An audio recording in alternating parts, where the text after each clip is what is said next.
Bismillah ar-Rahman ar-Rahim. Alhamdulillah. Alhamdulillahi Rabbil Alameen. Nahmidu wa nasta'inu wa nastaghfiru wa nu'minu bihi wa natawakkalu alayhi. Wa na'udhu billahi min shururi anfusina wa min sayyiati a'malina. Man yahdihillahu fala mudilla lahu wa man yudlil fala hadiya lahu. Nashhadu an la ilaha illallah wahdahu la sharika lahu. وَأَشْهَدُ أَنَّ مُحَمَّدًا عَبْدُهُ وَرَسُولُهُ أَمَّا بَعْدُ. To you, my brothers and sisters, invited guests, friends, I greet you in the best way that I know how. Assalamu alaikum. I'm very thankful to Allah the Almighty for being with you tonight. I pray that our stay tonight would be one of interest for you, thought-provoking. And I hope that the Muslims and non-Muslims alike can go away tonight with something of substance. It has been my practice lately, whenever I speak to an audience of 1,000 non-Muslims or 500 or even one, I like to begin with a supplication, what is called in Arabic language dua, that can be found in the Qur'an. Again, I like to begin tonight with this supplication. رَبَّنَا لَا تَجْعَلْنَا فِتْنَةً لِلَّذِينَ كَفَرُوا. O Allah, do not make us a trial for those who do not believe. And the reason I say this, the more you speak, the longer you speak, you run the risk of A, making mistakes, because we're human. And you also run the risk of offending people, hurting people's feelings. I didn't come tonight to hurt anyone's feelings or to make anyone feel bad, but I came tonight to speak the truth as I know it, to be sincere in it, to deliver it. And if by me speaking the truth, and if it is the truth that offends, that I cannot help. I make no apology for that. But if I offend you because of the way I said it and because of me being insensitive, that I ask for your forgiveness. Tonight we were given the topic about Islamic fundamentalism. Is it a threat to the American people? I'm going to tell you from the very beginning, I'm going to tell you what's really meant by Islamic fundamentalism. We know what the word really means. According to some Christians, Christian fundamentalists are those who believe in a rigid, absolute, word-by-word translation of the Bible. They believe in the literal translation of the Bible. But when it is said Islamic fundamentalism or Muslim fundamentalists, what's really meant are radicals, extremists, and terrorists. Islamic fundamentalism has become a buzzword to really mean those things: terrorists, radicals, extremists. Let us first admit tonight that terrorism, extremism, radicalism is a threat to everyone, everywhere. Muslims do not teach to be extreme. In fact, in the Qur'an, the book that we listen to, the book that is guidance for us, Allah reveals, وَكَذَلِكَ جَعَلْنَكُمْ أُمَّةً وَسَطًا. We have made for you a just and a balanced nation. And if you understood the teachings of Prophet Muhammad, peace and blessings be upon him, and the life that he lived a very, very balanced life. Not too far to the right, not too far to the left. What I like to do tonight, brothers and sisters, I pray to Allah that I can do it in a timely fashion. I wish I can tell you that, listen, I'm only going to speak for 20 minutes and you'll be very, very happy about that. But I can't guarantee you that tonight. I know you have things to do. You have to go to sleep. You have to study. And maybe some of you didn't eat yet. By the look of some of your faces, look like some of you didn't eat yet. Monday Night Football? Oh my goodness, why did you tell me that? But I promise you that I will try to be as short as I can. And there is a time that I'm not going to go past. So you should be happy about that, because I have a history sometimes going very late. But I will tell you that there is a time that I have in my mind I'm not going to tell you. Because the moment I tell you that, you're going to start looking at your watches. And I am a very sensitive speaker. I notice everything. Every time someone looks at their watch, I can tell. And people become more sophisticated, they go like this. And I want to let you know I can see it. So again, I pray that I try to leave open tonight for a lot of discussion, at least.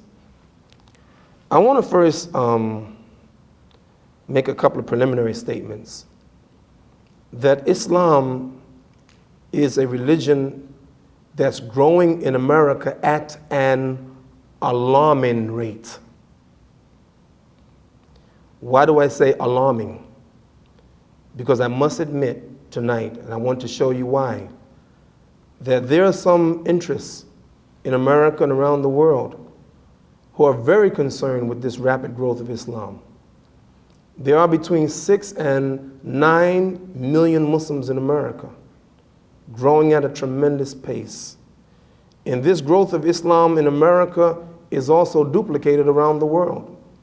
I returned from a trip to Norway and was shocked to learn how many Muslims in Norway and how many masjids in Norway. I went to visit some of them. Same thing in Germany, same thing in France, same thing in Belgium, all throughout Europe. As many Muslims as we have in America, there are more Muslims in England proportionately than there are in the United States of America. Islam is growing at a tremendous, tremendous speed in this country. Let's put it in perspective. If there are in fact 9 million Muslims in America, and if each Muslim dedicated themselves to bring in one new convert in 1 year, there will be 18 million Muslims in America. This should not frighten the American people, but according to some people in positions of authority, the numbers 18 million scares them, and tonight I want to tell you why. I just returned from a trip around the country. This is Islam Awareness Week in many cities. Is being duplicated what's happening tonight, many colleges and universities.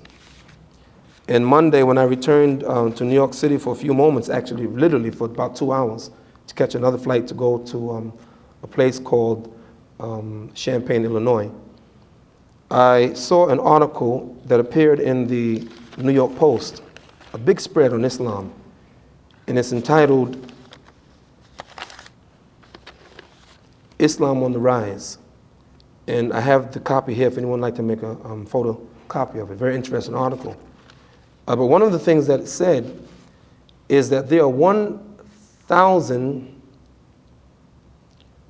Muslim students, I'm sorry, 100,000 Muslim students attending public school in New York City. You're talking about, this is what the article said, you're talking about in New York City, over 100 mosques, 17 full-time Muslim schools, and thousands of Muslim businesses. Everywhere you look in America, you see Muslims and signs of Islam. I'd like to ask you a couple of questions. How many of you either have a classmate or a schoolmate that's a Muslim? Raise your hand. How many have a Muslim neighbor? Muslims in your family? Well, I know you're Muslim yourself. I'm not talking to you. Muslim professors, Muslim students, professionals, doctors, lawyers. Okay. So everywhere you look, we are being exposed to Muslims. How many of you, like myself, like basketball? Hakeem Olajuwon, Mahmoud Abdul Rauf, Sharif Abdul Rahim, Abdul Wahid from Sacramento. And everywhere you go now, you see again, even in the professional sports, you see the Islam. It should not be a problem for the masses of the people of America, but it does represent a problem for some interest group. And before I leave tonight, I'm going to share that with you. Let me first now, and by the way, it's just interesting. Just pardon me for 1 second. I have here this picture, and I'm going to let Mustafa be the first one to look at it. Now, and he's laughing. I'm going to tell you why he's laughing in a minute. Here's a picture that appeared in the Post on Monday, and I want you to take a look at it. It's an article about the rise of Islam. Now, why are you guys laughing? Wait a minute. Why are they laughing? I'm going to let you see it too. Can you see it back there? You can't see it? Pass it down there. I want to see if they laugh too. And probably the reason that they're laughing is that it's typical.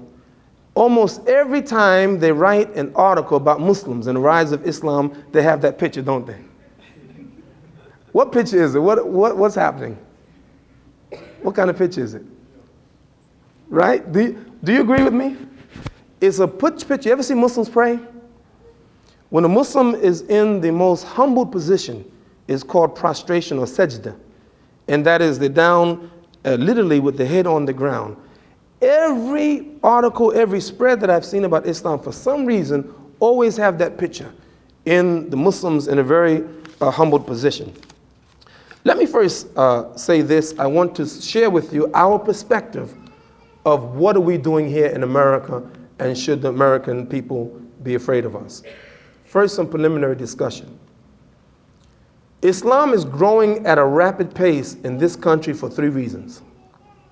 Number 1, immigration. Last year, 1996, a record number of immigrants became citizens of the United States of America. 1,100,000 immigrants became citizens in 1996.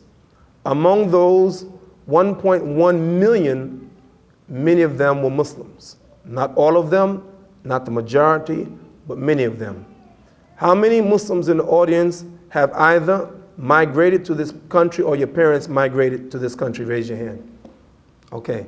So you see in the audience a significant number have come to this country to add to the number of Muslims in this country. By the way, you may be shocked to learn that in the former Soviet Union, there are more than 30 million Muslims. In China, over 36 million Muslims. In a country like India, where Muslims represent a minority of the population, 11.4% of the population in India are Muslims. Yet if you took all the Muslims in India and put them together, they would represent the 11th most populated nation on the earth. 106 million Muslims in India, a minority in India.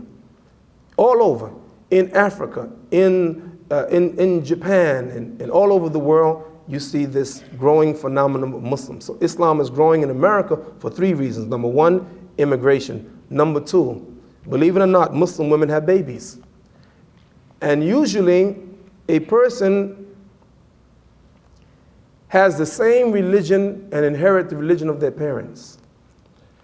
From 1946 to 1964, there was a special growth in this country. 75 million babies were born. And these people had a special designation. What are they called? Baby boom. This is the baby boom generation.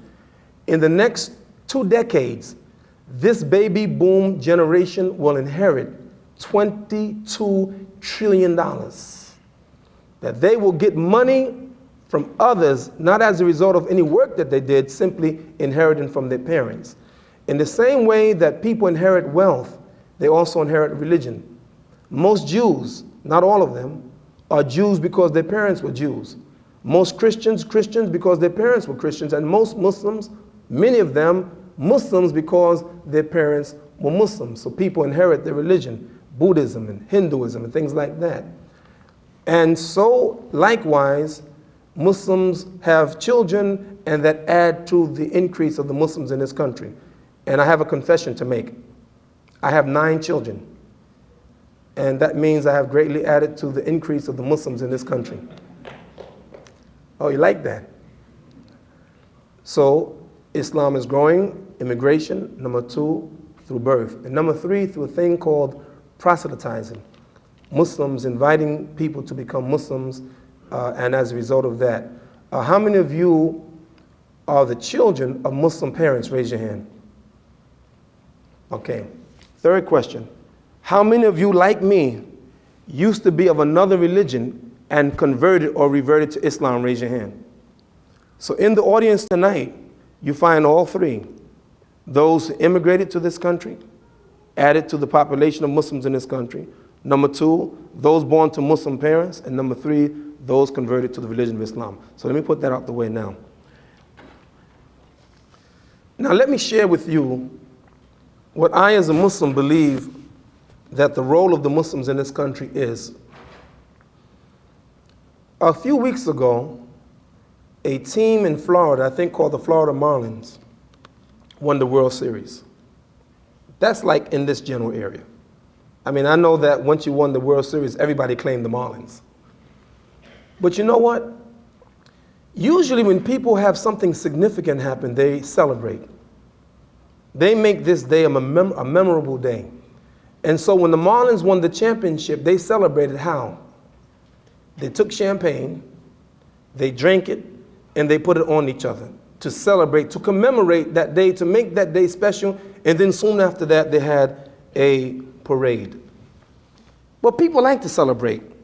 Sometimes people celebrate the birthdays of great people. They make the day special. They honor the day, so they close schools and they close banks. And to honor that particular person, they celebrate and they commemorate that day. Some people who are married couples, that day that they got married is so special to them that they honor the day, they commemorate the day, they remember the day, and they have what is called an anniversary.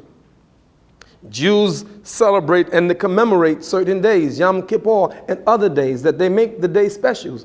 The Jews, they celebrate the Sabbath. They make it special. It's a special day. And they honor that day. And they do certain things in that day because they make the day special. And so it is with Muslims. Hopefully, January 1st will be the first day of the month of Ramadan.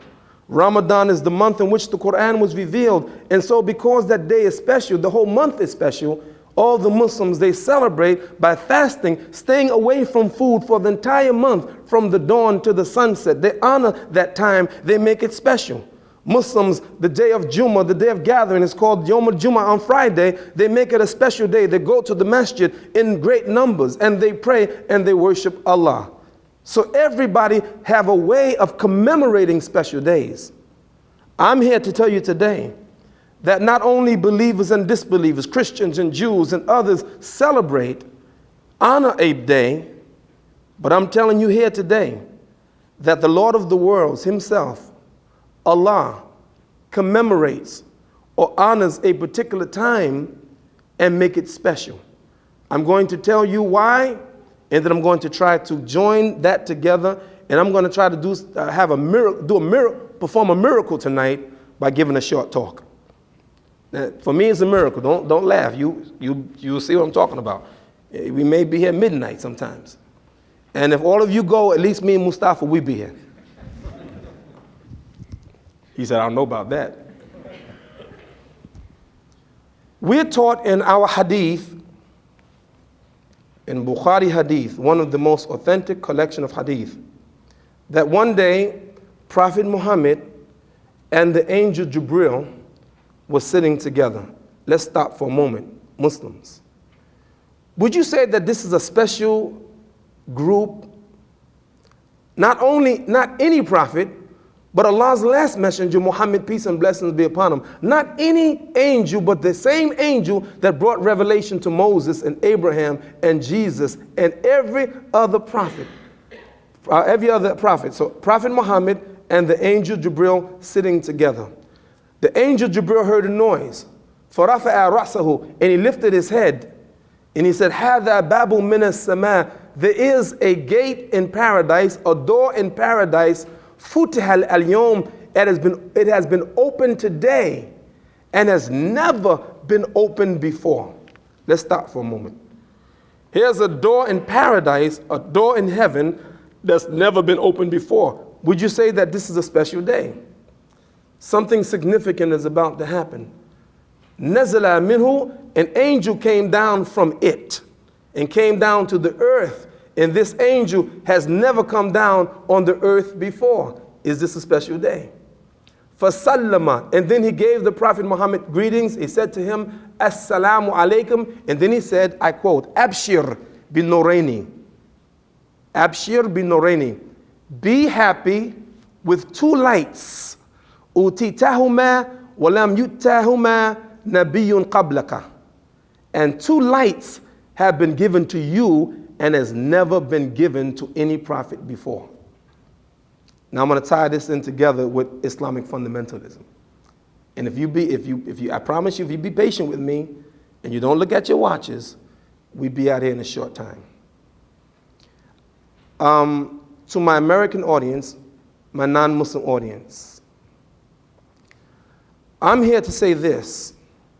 While some of you are frightened with the rapid growth of Muslims in this country, if the Christians and the Jews especially understood the significance of the Qur'an, understood the significance of Prophet Muhammad, and understood the significance of the Muslims in your midst, you would jump up and down with joy. And I'm going to tell you why. Prophet Muhammad, peace and blessings be upon him, said that my example and the example of the prophets that came before me is the example of a man who built a building, and the building was perfect. And the people went around the building and said, how beautiful the building is, except in the corner of the building, there's a brick missing. And I am that brick. I am Khatamun Nabiyyin. I am the seal of the prophets. I am the last prophet, and no prophet after me. I want tonight to talk about that brick, that a house is perfectly built except the brick, and two lights that were given to Prophet Muhammad, peace and blessings be upon him, that no other prophet before him was given. And if you can understand that, what I'm going to say today, the next few moments, I think you'll get a good perspective of why Muslims are your friends and why some people in the society, some in high positions, don't want you to look at the Muslims as your friends. And I'm going to ask Allah to give me the power tonight to bring out of me what's in my heart, to make my tongue be able to articulate, because I can't do it if Allah don't bless me to do it. And I pray that He does. Before I continue, I want to make a confession. But before I confess, I have to get permission from Mustafa Saeed. If he doesn't allow me, I can't do it, but I'm asking him to let me do it. So I'm going to look at him now, and hopefully he will say yes. Mustafa, can I make a confession tonight? Yes. Yes. I'll go with what I heard. There's a television program that I like. Oh my God. I said a confession. You ever see this program? I think it's called Wild Kingdom. I like that program. You know those animal programs? And you know what I like? You ever see and watch a lion as it begins to stalk its prey?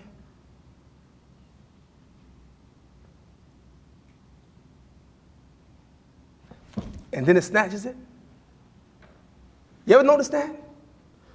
You ever notice that every animal has something by the Creator that makes it special in order to defend itself against its enemies, or to run away, or to attack? Some animals, Allah gave the ability to fly, and it cannot defeat its enemy, but its only weapon is its ability to fly away, and the enemy can't get it because it flies away. And then there are some animals have no strength, but they have speed, and they can run away from the enemies. And then there's some animals that have the kind of claws that can crawl up a tree and get away from its enemy. Some can't crawl, but some can burrow into the earth. And every animal has something. Some animals have porcupines, and some have shells that protect it. And even there's some animals, the only thing that it has, its ability to blend in with the environment so that the enemy can't see it, because the enemy sees it as one with the environment. Everybody has in it instinctively the nature to get away from its enemy. But man, Allah has to reveal in the Qur'an, Ya ayyuhalladhina amanu la tattakhidhu aduwwi wa aduwwakum awliya. O you who believe, do not take my enemies and yours as friends. Why? Because when you're dealing with human beings, they have the ability to make themselves look like they're your friends when they're really your enemies. And I'm telling you right now, in the world, we have people in this country who are good at making it appear as if the Muslims are the enemies of the masses of the people. But in fact, you will learn that the Muslims are the friends of the people of this country. And if the people understood the mission of the Muslims and understood the Qur'an and understood Prophet Muhammad, why he is the brick and he was given 2 lights, then the American people would jump up and down with joy for Muslims and would want a Muslim to be their neighbor if they really understood. And if you give me a few more minutes, I'm going to try to make it plain. Now, 2 lights that were given, what were they? He said, Fatihil Kitab, the opening of the book. Muslims, what chapter is that? What is it called? Al-Fatiha, the opening of the book. Every Muslim knows this. Question, Muslims, is Al-Fatiha, is the first chapter of the Qur'an significant? It's so significant that every time a Muslim prays, every unit of prayer, he must recite Al-Fatiha. Bismillahir Rahmanir Rahim, Alhamdulillahi Rabbil Alameen, Ar-Rahmanir Rahim. He must. And if he doesn't recite it, his prayer is void. It's canceled out. So, number 1, something that was given to Prophet Muhammad that wasn't given to Jesus, wasn't given to Moses, wasn't given to Abraham, wasn't given to David or Solomon, wasn't given to any prophet, that is, number 1, Al-Fatiha. Now stop. I read a book once by a Jewish rabbi. And in the introduction of the book, he said that Islam and Christianity are the daughters of Judaism. Now, Muslims don't believe that, do we? But you know what? I understood why he said that. You know why? Because there are a lot of similarities in the Qur'an that's in the Torah and in the Gospel, isn't it? Don't you find some things in the Qur'an that's found in Torah? Sure. Don't you find some things in Qur'an that's found in the Gospel? Sure. But 2 things that are not found in the Torah and not found in the Gospel. 2 lights. One of them, Al-Fatiha, the opening of the Qur'an, and number 2, Khawatimil Suratul Baqarah, the ending of the 2nd chapter of the Qur'an called Baqarah, the last 2 verses. And tonight, if you give me a few moments, I'm going to tell you why. And I'm going to tell you why Christians and Jews and Buddhists and Hindus should be happy with the Muslims in this country and not see them as a threat, but at the same time, it does represent a threat to certain interest groups in this country. Everybody all right so far? Let's get a little bit more water and we'll be on our way.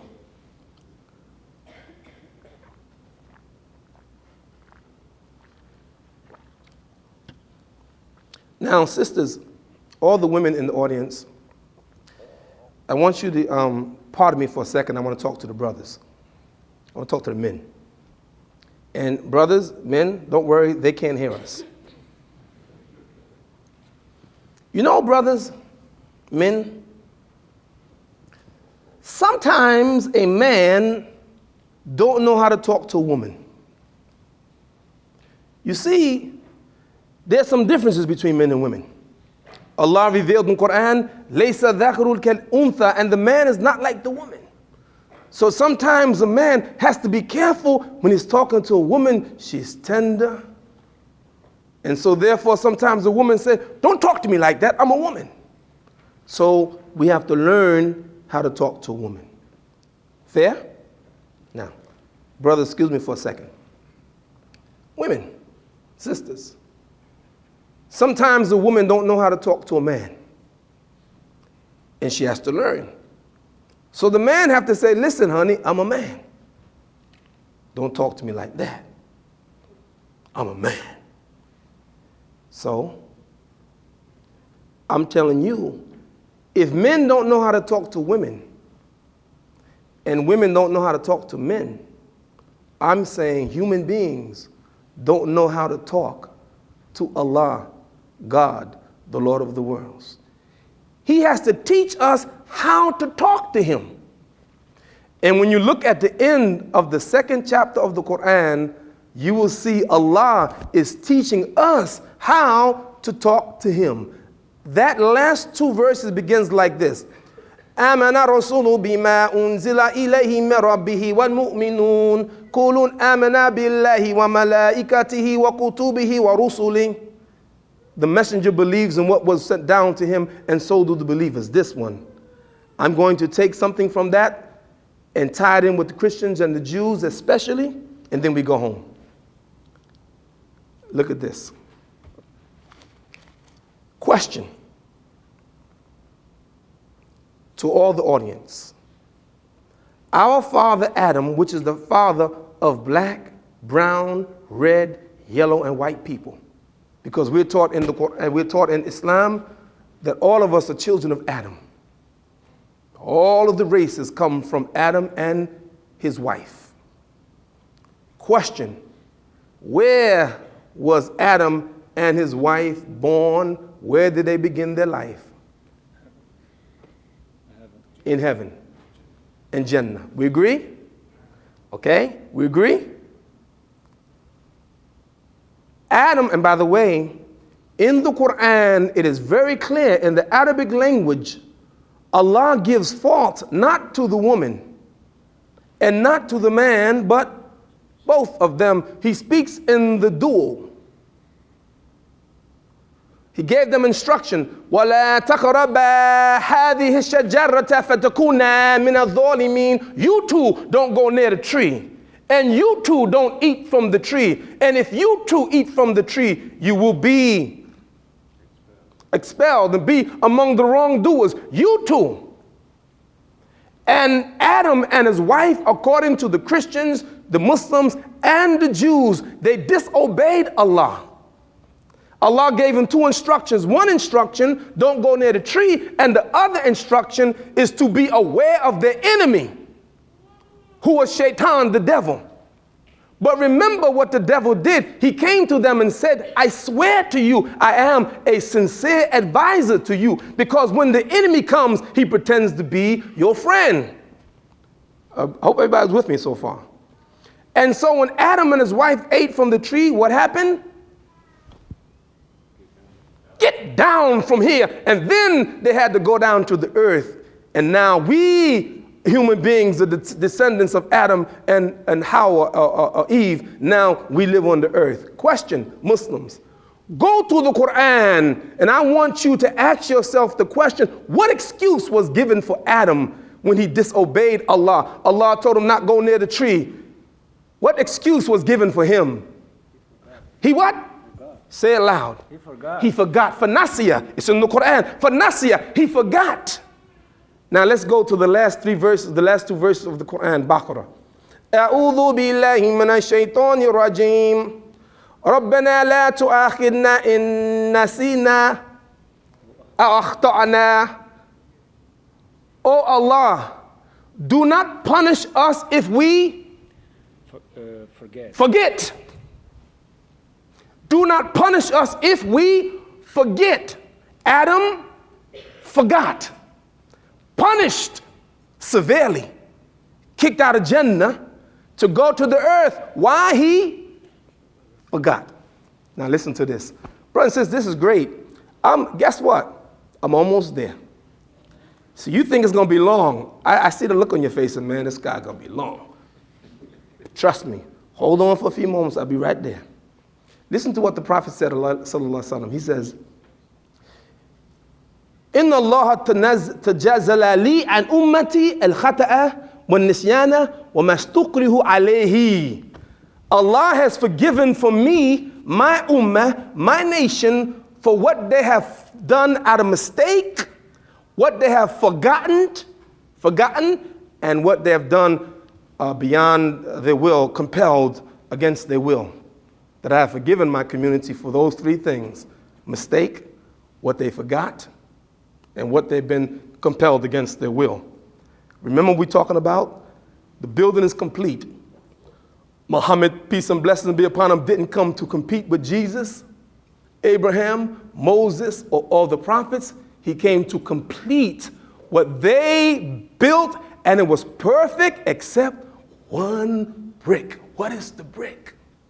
And the angel came and announced two lights given to Prophet Muhammad, never given to any prophet before. Number one, Surah Al-Fatiha, and number two, the last two verses of Surah Al-Baqarah, the second chapter called the cow in the Qur'an. Right? Everybody follow me so far? Don't get lost. Now, look at this. I said January 1st should begin what? Ramadan. In the month of Ramadan, Muslims don't eat from dawn to sunset. Watch this. December 31st, we get the word. The moon of Ramadan has been sighted. The next day is Ramadan. So that night, Muslims say, I'm going to fast tomorrow. I'm not going to eat. So the Muslim wakes up, he makes his prayer, and he goes back to sleep. So he wakes up 9 o'clock in the morning, right? It's the first day of fasting.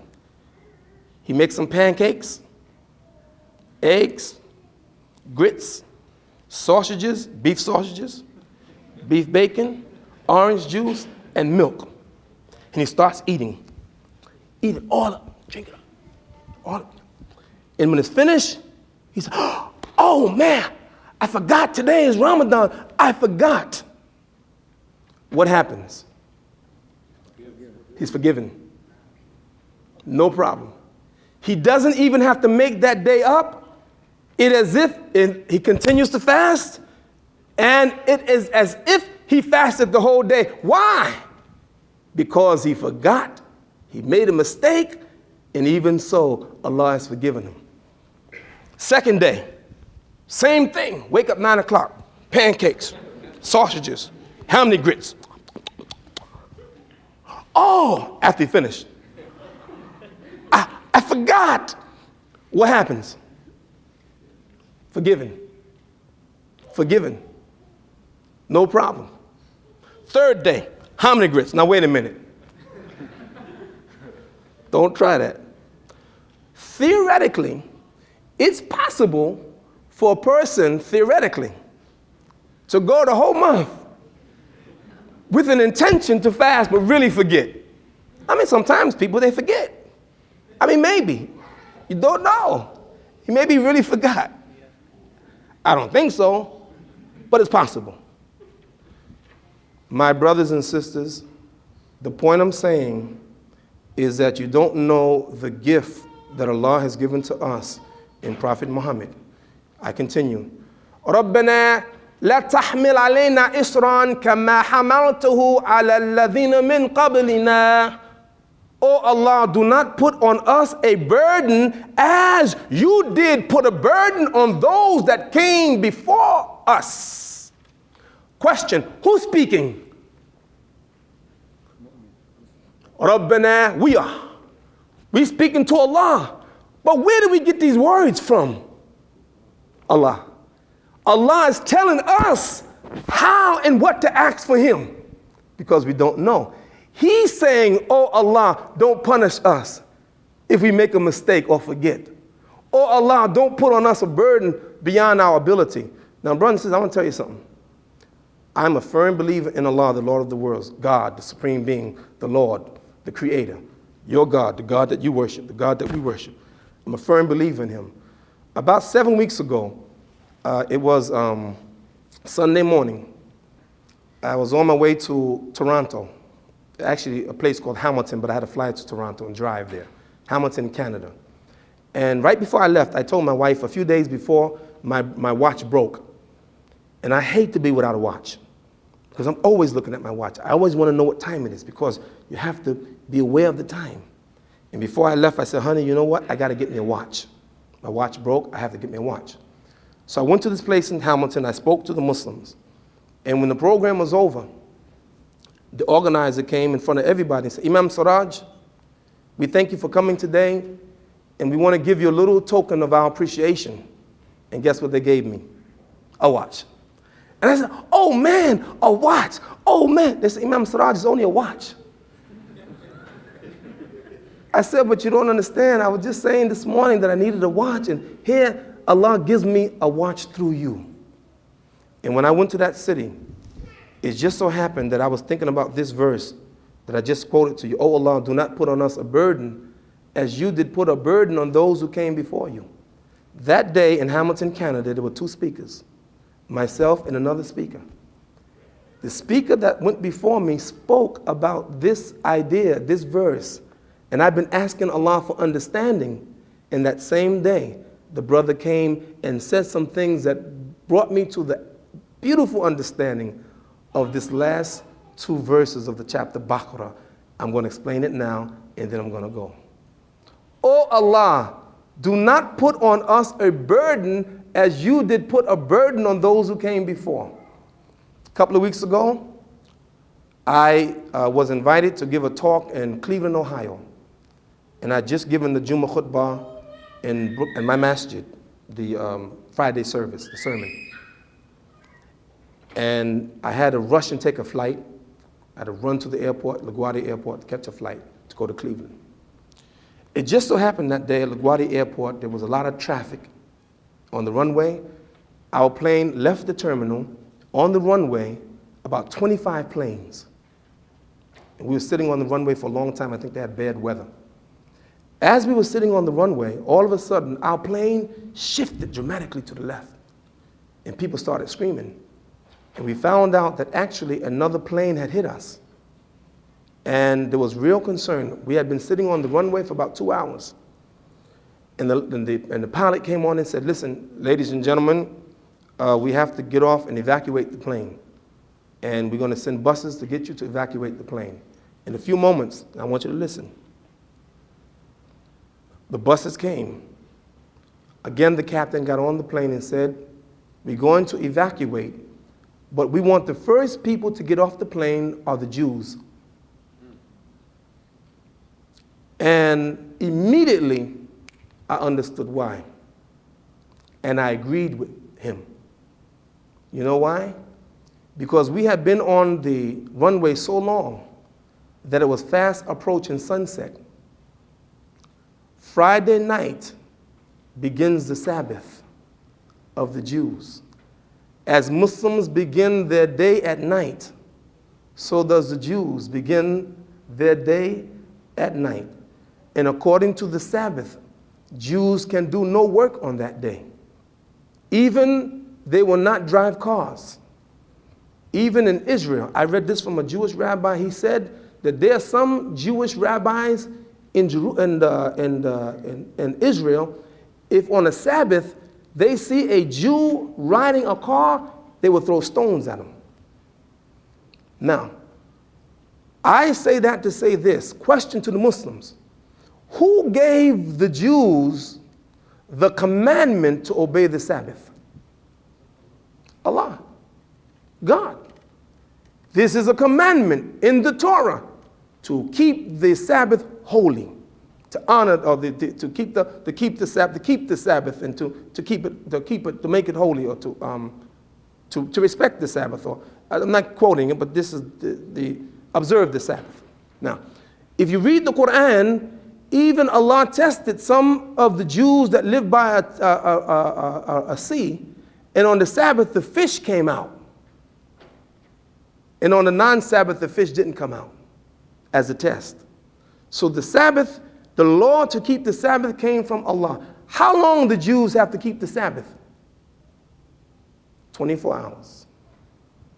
رَبَّنَا وَلَا تَحْمِلْ عَلَيْنَا إِسْرًا كَمَا حَمَلْتَهُ عَلَى الَّذِينَ مِنْ قَبْلِنَا. Oh Allah, don't put on us a burden as you did put a burden on those who came before. Now watch this. Muslims, listen to this carefully. I'll be finished in a few moments. اليوم أحل لكم الطيبات وطعام الذين أوتوا الكتاب حل لكم وطعامكم حل لهم. This day have Allah made lawful all the good things, and the food of the people of the book, Christians and Jews, are lawful for you. But your food is also lawful for them. What's happening? The brick and the two lights. In my conclusion, every Christian and Jew, if they understood the Qur'an and the mercy that Allah has brought now, would love Muhammad, would love Islam, and love the Muslims. Prophet Muhammad, peace and blessing be upon him, taught us that any person who believed in their prophet and then believed in Prophet Muhammad, Allah will give them a double reward. You know what the problem has been? When a Jew looks at a Muslim, and a Christian looks at a Muslim, and a Muslim looks at a Christian, and a Muslim looks like a Jew, looks at a Jew, we see ourselves as fighting and competing. But if you really understood the Qur'an and the word that Allah says about the Qur'an and He says about the Prophet, He calls them musaddiq. Musaddiq is that which verifies. And you will see that the things that happen in the history that is true, Allah verifies it in the Qur'an. I say this in my conclusion. There are some mistakes that we have made, Muslims, Christians, and Jews. I ask the questions for this esteemed audience. How many believe that there are some terrorists among Muslims? Raise your hand. I'll say it again. How many? I'm raising my hand. How many? And listen, I have no security here. Right? So I want you to speak the truth. How many among this audience, among everyone in the audience, believe that there are some terrorists among the Muslims? Raise your hand. Okay, good. How many of this audience believe that there are some terrorists among the Jews? Raise your hand. Okay. How many in this audience believe that there are some terrorists among the Christians? Raise your hand. Okay, point number one, that there are terrorists among all the people of all the religions, among black people, among white people, among Christians, Jews, and Hindus, and Muslims, and the rest, among the atheists, among the men, among the women. But you cannot blame Judaism. You cannot blame Christianity. You cannot blame Islam. In fact, if I were the president of the United States of America, I would pray to Allah that the Muslims in this country act as a Muslim is supposed to act. Because if a Muslim acted the way he's supposed to act and followed the Qur'an, he would never harm even an animal without justice. It is forbidden for a Muslim to just hunt animals and kill animals for no reason except to eat them. Not for play, not for sport.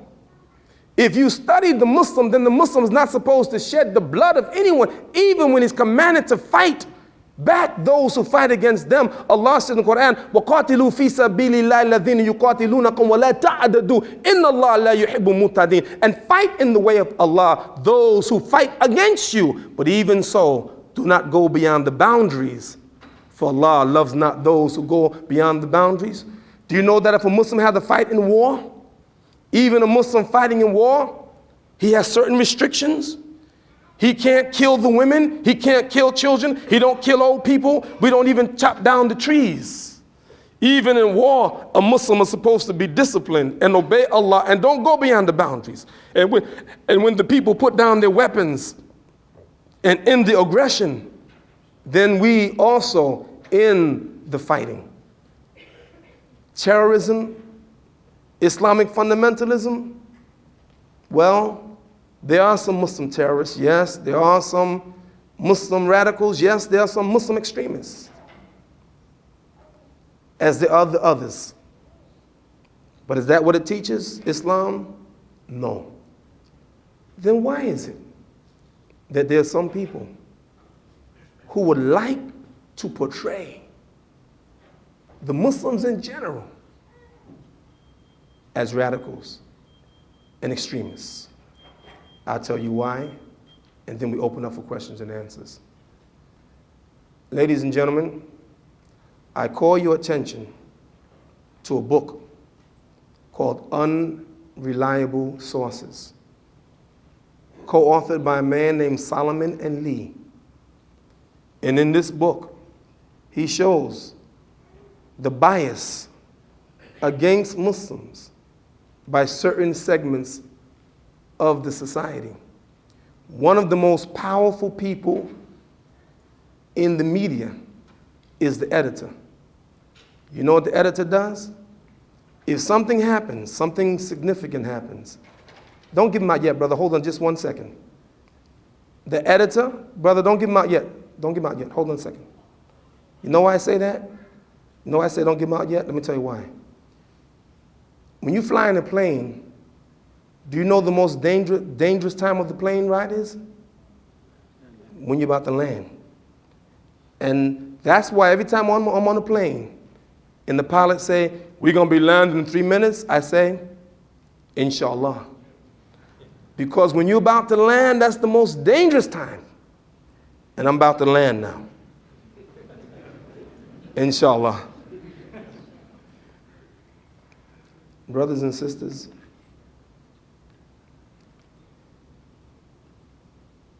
an editor can take a significant story and bury it in the end of a newspaper, or can give it prominence, front page.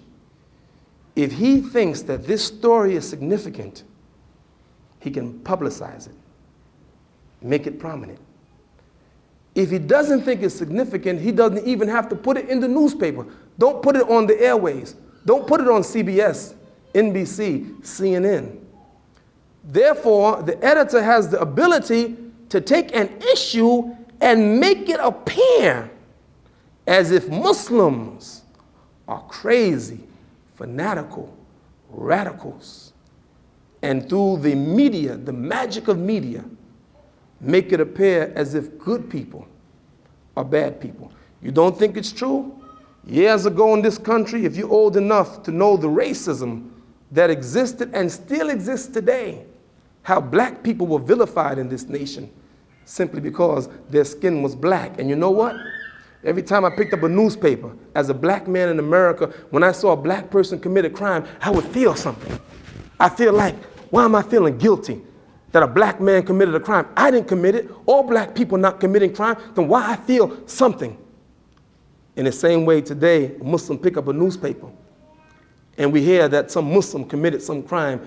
Don't Muslims feel something like, oh man, I hope it's not a Muslim? No, they do. Come on, be honest. We don't like that because we know what we are. We're peaceful people. We're God-loving people. And we don't like people to look at us in this kind of way. And we know that sometimes the way people write up things in the articles and the editorials, it make it appear as if Muslims were crazy and fanatical. So a Muslim feels bad. I'm saying to you, some of it is a mistake and others of it is intentional. In this country, there are some people that make an awful lot of money with drugs. Do you know the people in this country spend more money on illegal drugs than they do on food? They spend more money on illegal drugs than they do on health care. They spend more money on illegal drugs than they do on education. They spend more money on illegal drugs than they do on clothing. That if there are some people in the community that would fight against their interests, can you not see that those who are in the drug business don't want people to come to fight against them? Can't you see that? Sure you can. Sure you can. And likewise, when Muslims come, they represent a certain segment of the population, a certain interest. And when some groups clash, they clash because the interests clash. Do you know the United States government designate some Muslim countries as moderate? Did you know that? Can I be honest with you tonight? Speak frank. The countries that the United States government, Muslim countries that the United States government designate as moderate means that these Muslim countries look out for the interests of the United States of America.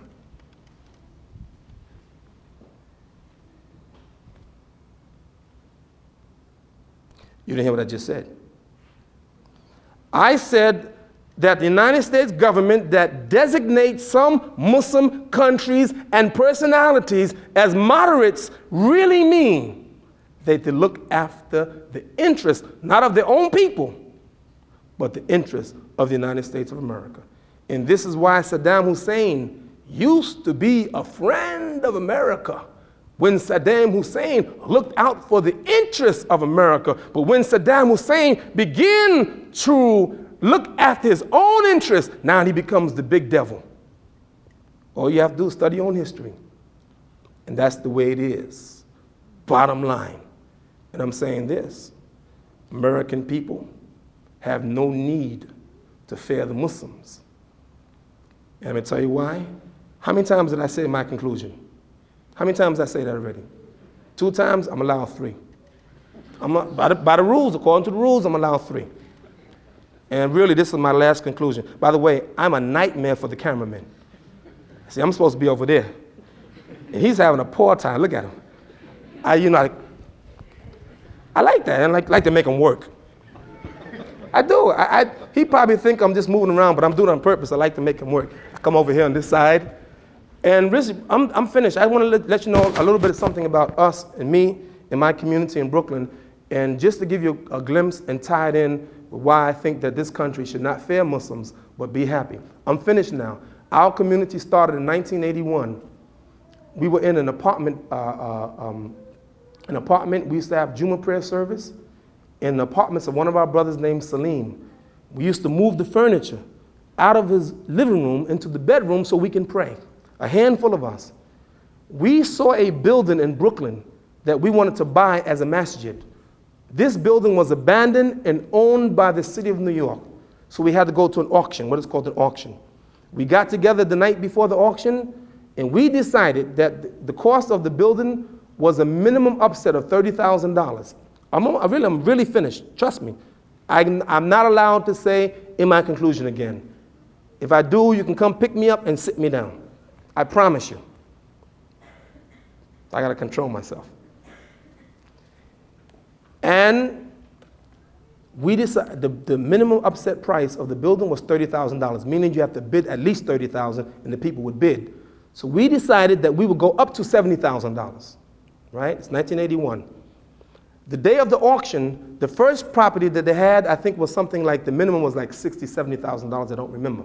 So they had the auction, right? Someone said $70,000, $80,000, $100,000, $120,000, $150,000, $200,000, $300,000, $400,000, $500,000. It went up to something like $700,000. Brother, don't give him that yet. I'm still landing. Now, I wasn't done landing yet. I'll let you know, you have to keep your seatbelt on. When I said now you can stand up and take your seatbelt, then you can do it. It went up to something like $700,000 for the first parcel. And I said, oh man, second parcel, $70,000, $80,000, $90,000, $100,000, $80,000, like $400,000. And this went on all morning, and I said, oh man, I huddled together. I said, you know what? $30,000 is not gonna get it. I mean, nothing going for that. I said, maybe we said, listen, let's change it. So instead of $50,000, we said we'll go up to $70,000. Because we're like poor community, right? So listen to me. In the afternoon, it came our piece of property. They said, okay, such and such property. I said, minimum upset, $30,000. And the man said, $30,000 going once, going twice, sold for $30,000. And I was shocked. Honestly, I said, I don't believe it. $30,000, how did we get it for $30,000? And a man came to us in the inn. He said, you know what? I wanted that property. I was going to bid on it, and I have my pockets are long. He said, but when I found out that the Muslims bid on it, I didn't want to bid against the Muslims. So we walked out of that with that property, where our mosque is today, for $30,000. Can I tell you why we got it for $30,000? When we got the property, then I understood. This area, man, the moment we went in, we started hearing pop, pop, pop, guns fire every day. I mean, bullets was flinging in the masjid, and we ducking. We trying to pray, and we ducking, man. The gunfire and ducking, and people being robbed all over the place. And we found out on a block of our masjid, 15 crack houses. You know what crack houses? Drugs, right? We decided, and we had abandoned buildings all over the place. We decided that we were going to fight to close these drug houses down. We rallied, Allah is my witness, and we had a 24 anti-drug program, and we closed those 15 drug houses down. And you know what? 24 hours a day, for 40 days and 40 nights, the men of the community stood in that area and didn't allow any drugs to be sold until all the drug dealers left. Let me tell you something about that block now. I want you to come visit us.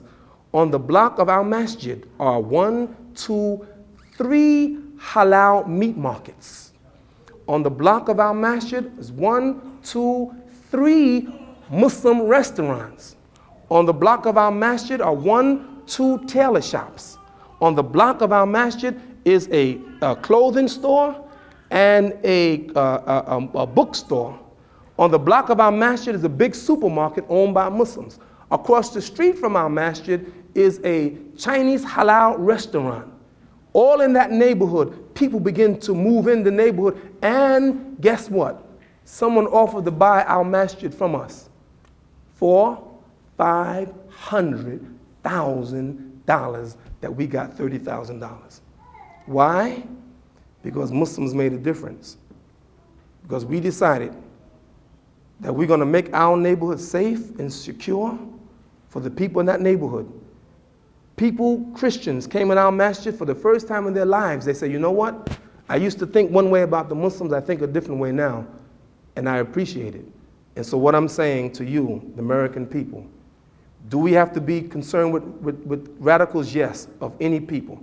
And we all should fight against any radicals and extremists that would destroy the safety of the society.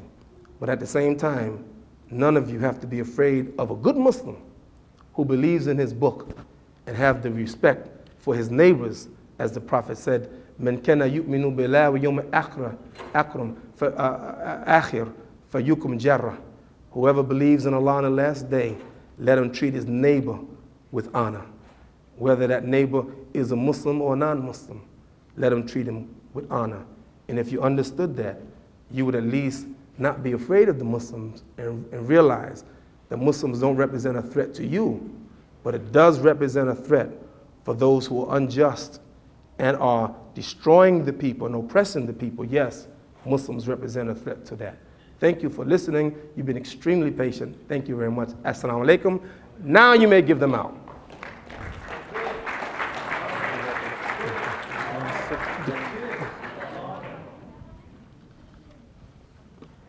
Question.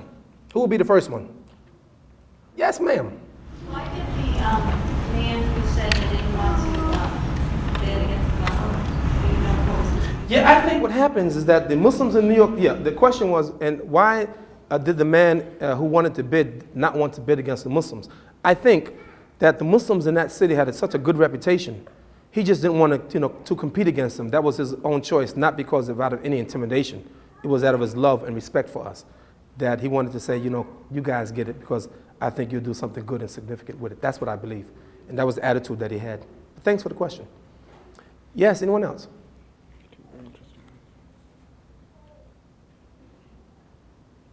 What does Islam say about the treatment of women? What is their head covering all about? It's actually a good question. I gave a talk, and this tape is all over the world. People tell me that they've listened to it. It's called Why Muslim Women Cover. And if you want to consult back with our tapes, we may have it. You can check back there. And I'll just say this, is that the Muslim women cover the way they do only because of a commandment from Allah. Their head covering is called khimar. And khimar is a head covering that's mentioned in the Qur'an, and Allah says that a woman should take their head covering and drop it over their bosoms. Just to say briefly, in the Qur'an, Allah says, وَلِبَاسُ التَّقْوَى ذَلِكَ خَيْرٌ, and the dress of righteousness, that is the best. The Muslim women dress the way they do simply because Allah orders them in the Qur'an. We believe that this is the most modest way of dress. And this is my own observation. And my own observation is not what someone told me, is that I have come to realize that women are extremely attractive to a man in every way. And everything about a woman is different from a man. I mean, from her voice, her texture, the softness of her, and all. When you start compare the men and women, is different. And I don't say that women are not attracted to men. I know they are, but somehow women's have more things that they have to protect.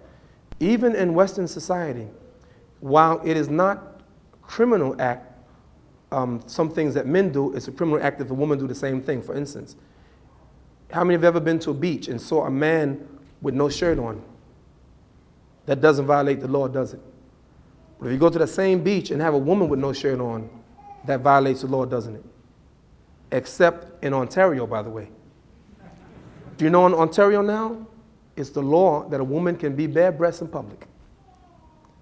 And I heard you, brother, don't move to Ontario, don't. But I'm saying that we believe that this represents a very modest dress. I know a woman can say, listen, I can be modest and not cover my hair. I understand that. She's trying to be a servant of Allah and follow what the Qur'an says. Women are treated with respect in Islam. Do some Muslim men mistreat women? Certainly. As American men mistreat some women.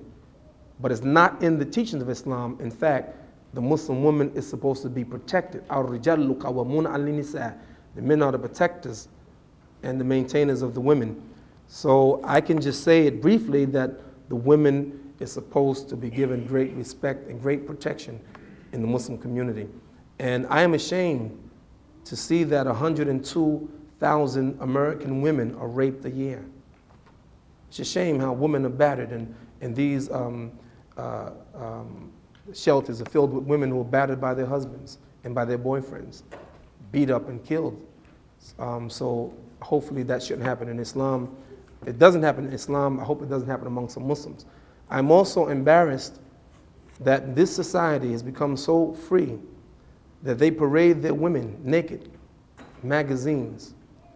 And right now there's been a lot of stings on the internet. There are people that trade pictures of women and little girls, child pornography on the internet. It's a shame. In a Muslim society, you would never have that. I remember when I went to Mecca and I had Times magazine in my suitcase. And before you go into the city, at the airport, they check customs. And I remember that the security guard took my Time magazine and he started going through it, tearing pages out, throwing the garbage, tore this page out, throwing the garbage. I said, "What you tear my magazine up for me?" And realized that things that we take for granted, half-naked women in magazines, to them it's strange to see a half-naked woman in a magazine, so he was tearing it out. And I know that you call that censorship, censoring. I understand that, because I understand how Americans are about their freedom. And sometimes, even freedom should have a boundary. وَتِلْكَ حُدُودُ اللَّهِ لَا تَعْتَدُوهَا. And these are the boundaries of Allah, don't go past the boundaries. So even in a democratic nation like America, there's got to be boundaries. There's got to be boundaries. And the question is, will those boundaries be set by man or set as we believe by Allah, the Lord of the worlds? As long as the boundary is set by man, he can change it. He can say one day, you're allowed to drink alcohol, and then the next day say you're not allowed to drink it, as the Constitution of the United States did with prohibition. Yes, ma'am. Question for you. You talked about the newspaper clipping earlier. Yes. Now, that's supposedly you're praying to Allah. Yes, yes. But I guess for American people, you're supposed to see this as a threat. I just want to know why did you come to that conclusion, and why is that photo used so much to demonstrate this threat to the American society? No, I don't. By the way, I don't think that that picture represents a threat to me. It seems to me it just trivializes Muslims. That's all they ever do. That's all they are. You don't see them building. You don't see all of the 17 full-time Muslim schools. You don't see all of the businesses and things like that. But you always see them as if they're just one-minded, just on that, everything, that's all it is. They're down there praying. I don't think that that picture represents a threat. By the way, my real conclusion was that the threat is not the prayer nor the fasting, but to me the threat is the political and economic implications of Muslims. So that if the Muslims became a real strength in this country, how will that impact upon domestic and foreign policy of the United States government? Absolutely. The fear is that if the Muslims become united in this country, that they could change the policy of this government in ways that some interest groups wouldn't want it. For instance, if the Muslims who pay millions of dollars of taxes in this country decided that they wanted the tax money not to be spent here, but spent there, and they became politically active like that, they would represent a strong threat to a lot of people, or to some people, to some segments of the community, for sure. That's the threat. And these people would make the masses of the people think that the Muslims are a threat to them, but they're not a threat to them. You know, and this is a very highly competitive country that we live in. And as you know, in every industry, they have the competition. And some people think that they have to compete against the Muslims. I'm simply saying that Islam didn't come to compete, but to fulfill, to finish. And that's why I said that if the Christians and the Jews understood the implication of Islam, then they would embrace it, that it is nothing more than a continuation of the same religion that their prophets brought, even though now we have called it different names. Because we believe that all the prophets had the same one religion, that God didn't have 10, 15 different religions. God had one religion. One religion, and all the prophets brought the same religion. Sometimes the details of the prayer and fasting may be a little bit different. For instance, Allah says in Qur'an, "Kutiba alaykumus siyam kama kutiba ala alladhina min qablikum." Fasting is prescribed for you as it was prescribed for those who came before you. So all the things that we do, prayer, Christians and Jews pray. Fast, Christians and Jews fast. The details differ. And we believe, Al-Yawma akmaltu lakum dinakum, that Allah has perfected the religion now. That all through the time that the religion was being built, and it was perfectly except for one brick. And that Muhammad completed what all the prophets started. And the difference between Prophet Muhammad and all the other prophets, every prophet said, وَإِذْ قَالَ مُوسَى لِقَوْمِهِ, when Moses said to his people, وَإِذْ قَالَ عِيسَى بْنُ مَرْيَمَ يَا بَنِي إِسْرَائِيلَ إِنِّي رَسُولُ اللَّهِ إِلَيْكُمْ, and when Jesus said, O children of Israel, I am a prophet to you. But in the Qur'an, Allah says, قُلْ يَا أَيُّهَا النَّاسِ إِنِّي رَسُولُ اللَّهِ إِلَيْكُمْ جَمِيعًا. Allah said, O Muhammad, tell the people, I am a messenger of Allah for all of you. And so we believe that Muhammad represents for the first time a universal prophet for all of the people in this time as well as his time. So what I'm saying basically, the threat is the political and economic implication. What would it mean when all those Muslims unite in this country? How would it impact upon our country financially?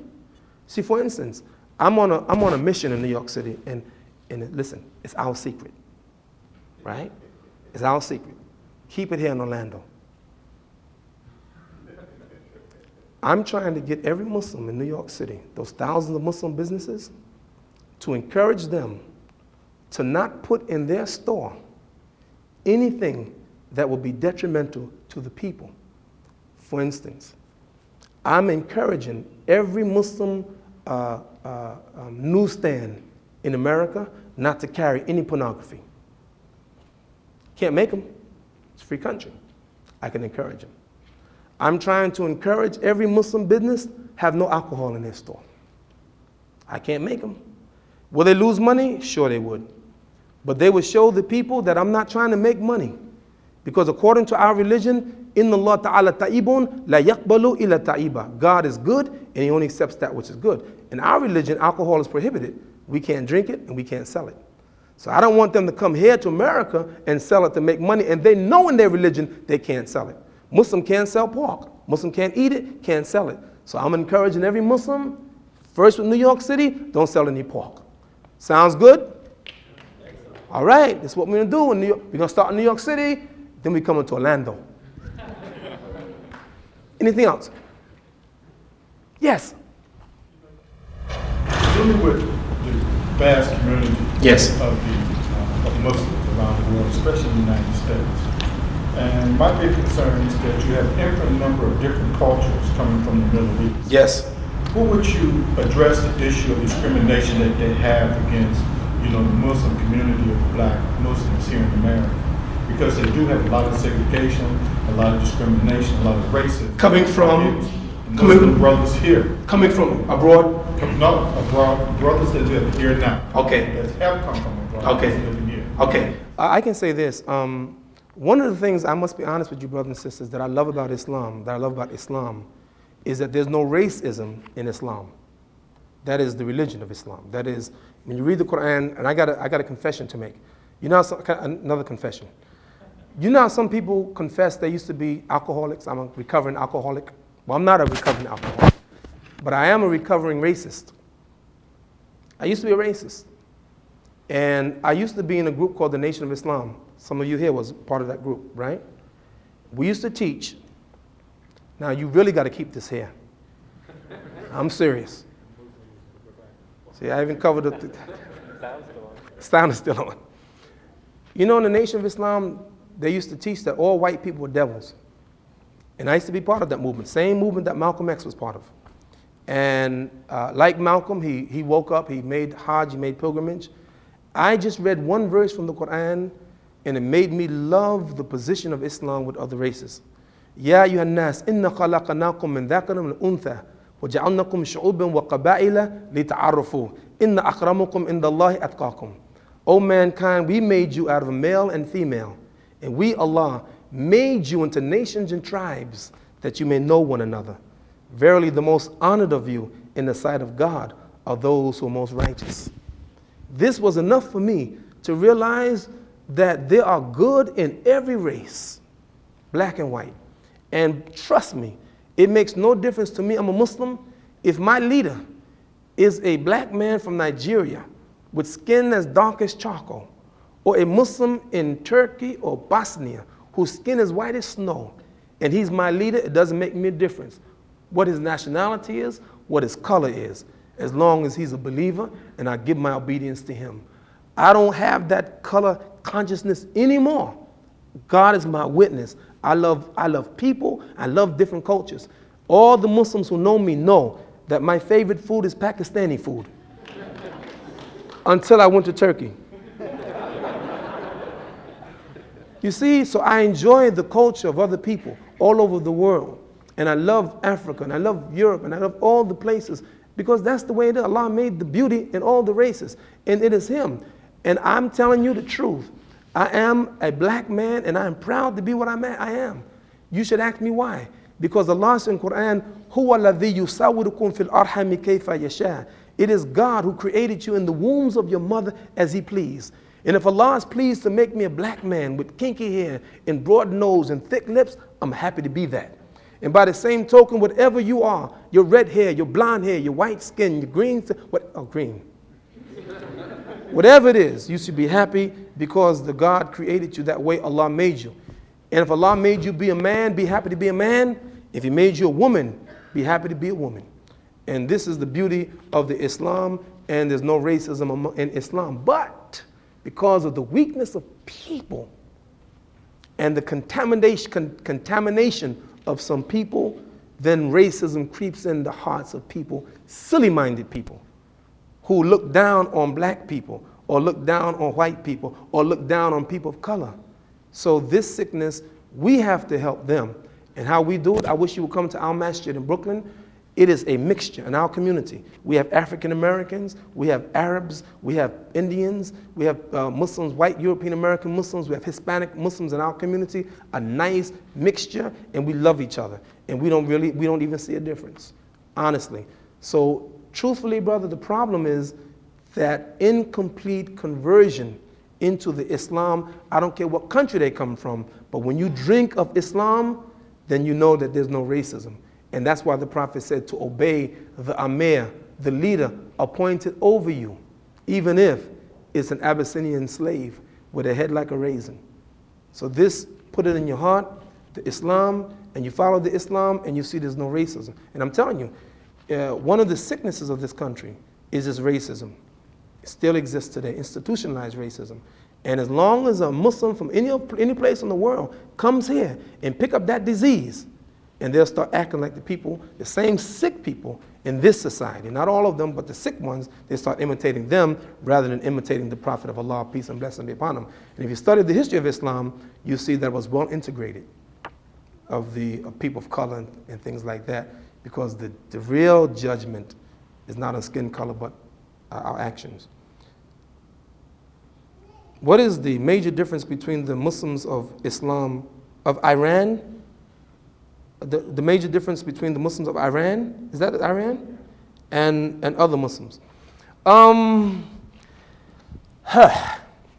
Israel, in Iran, many of the Muslims are what's called Shiite.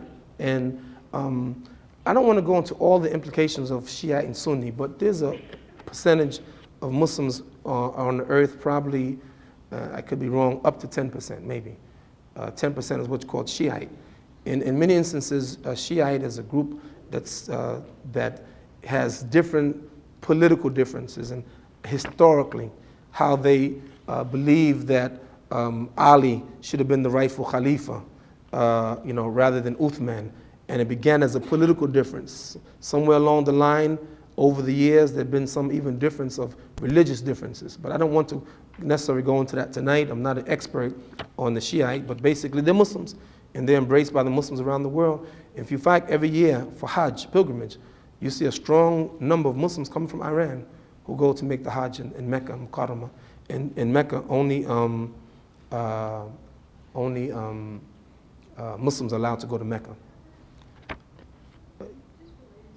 Yes. Yes. Yes. But their election, how the leader is. Oh, definitely in Islam, the leader must be chosen by the people. But in some, you're going to find contradictions. And I'm going to be honest with you. One of our major problems, by the way, thank you for coming. Thank you very much for coming. One of the major contradictions that we find as Muslims is when we have those kinds of societies where leadership is handed down to the son, from the king to the prince and things like that. Really, Islam, from the very beginning, Allah sent the Prophet, and then the people chose the leader. And the first Khalifa, or the first leader after Prophet Muhammad, was Abu Bakr. And the people gave him his support and allegiance. So in Islam, the leader is voted for by the people. Yes, the leader is voted for by the people. Yes? So, in regards to how Hussein protected the country and national rights. Saddam Hussein, how does most Muslims view him? I think differently. And let me tell you some of my own thoughts. There are many things that Saddam Hussein has done that any Muslim would be against, any civilized person would be against. However, I have a major problem with the policy of the United States government that they're carrying out in that part of the world, and I'm going to tell you why. There's a very famous hadith, Prophet Muhammad, peace and blessing be upon him, said, it's in this hadith called 40 Hadith, that if people were given according to their demands or according to their claims, some people will claim the lives and property of others. وَلَكِنَ الْبَيِّنَ عَلَى الْمُدَّعِي. But verily, the burden of proof is on the one who makes the accusation. I have a major concern and I listen to major radio stations in America, and the people come on and talk on the airwaves, we should kill Saddam Hussein. Why don't we go there and kill him? I'm concerned because today, America puts in the media Saddam Hussein. Tomorrow is Imam Siraj Wahhaj. Or anyone else, I'm serious, anyone else they deem Mustafa Saeed. You heard of Mustafa? You know Mustafa Saeed? That's that guy over there. Anyone that they deem a threat, they can assassinate them in the media, and then the people will go without proof, but simply by going in the media and then going to attack. I think that Saddam Hussein has some legitimate concerns. I recommend a book for you called The Fire Next Time, written by Ramsey Clark. Excellent book that shows the destructive policy of the United States of America according for the Iraqi people. You know how many innocent children are dying because of these sanctions of the United States government against that nation? It's a crime. And what happened, I think we're seeing Saddam Hussein in a very desperate situation. While I got some complaints against Saddam Hussein, what the American government is doing, I don't like it. And killing a lot of innocent people, yeah, it's insane. And where other kinds of, even according to some of the nations around the world, other kinds of actions can take place other than military action. So while I think most Muslims would have some problems with some of the actions of Saddam Hussein, but other than that, we have a major concern with American policy in the Middle East. It's uneven policy in the Middle East. Yes, sir. You keep saying American, but it doesn't include Muslims. Is that? American, no. When I say American, I mean American government, people power. I don't mean the American people. And I want to make a distinction. And I hope that I tried to make a distinction tonight between the American government, which doesn't include the Muslim population, but the government who makes the policies. That's what I'm talking about. But we are, in fact, I'm an American. Truly, I'm an American. I was born here in America. It is to my interest that America does well. It's my country. And if you study the Prophet Muhammad, peace and blessing be upon him, even when Arabia was pagan, he loved it. That was his country. That was his home. So this is my home. I don't want America destroyed. Do you? Do you?